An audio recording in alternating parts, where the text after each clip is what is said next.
Palabas at cover-up lang umano ang pagpapalit ng liderato sa Kamara. Ayon yan kay Davao City Congressman Paulo Duterte. Pero buwelta naman ni Congressman Sandro Marcos, baka yun daw ang gawain ni Pulong noon. Nagbabalik si Marian Enriquez. Bago pa man mag-resign bilang House Speaker si late Representative Martin Romualdez, may patutsada na si Davao City Representative Paulo Duterte sa pagpapalit ng liderato ng Kamara. Ayon kay Kong Pulong, mismong si Presidential Son at House Majority Leader Sandro Marcos ang pumili kay Congressman Bogie D na pumalit kay Romualdez. Tama na raw ang panloloko at tigilan na ang palabas. Kung gusto raw respetuhin ng tao ang gobyerno, dapat labanan ang korupsyon at walang cover-up. Agad namang rumesback ang batang Marcos sa anak ni dating Pangulong Duterte. Baka style ngayon nung anak siya ng Pangulo, pero I can assure you that we are consultative with all the party leaders. But kung nagpakita sana si Kong Pulong dito sa trabaho at sa session, baka makikita din niya. But I'm sure he's busy looking for the 51 billion that was spent in his district.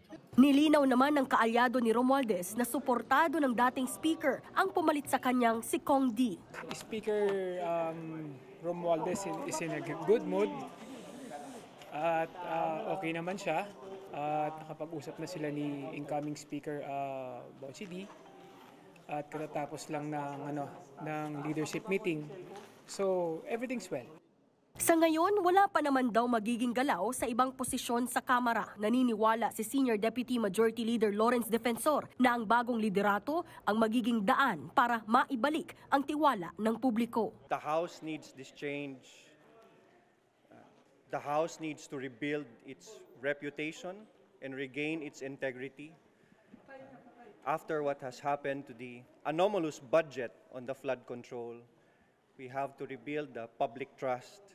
Ang isa pang gustong maging House Speaker na si Cavite Representative Kiko Barzaga, sinubukang bisitahin ang opisina ni Romualdez bago ang sesyon, pero hindi siya pinapasok dahil umano sa private meeting. Gayunman, may mensahe si Barzaga sa nagbitiw na speaker. I'd like to congratulate him on his graduation from House Speakership. Nagbabalita mula sa Frontline, Marian Enriquez, News 5. Mga kapatid, Julius Babaw po.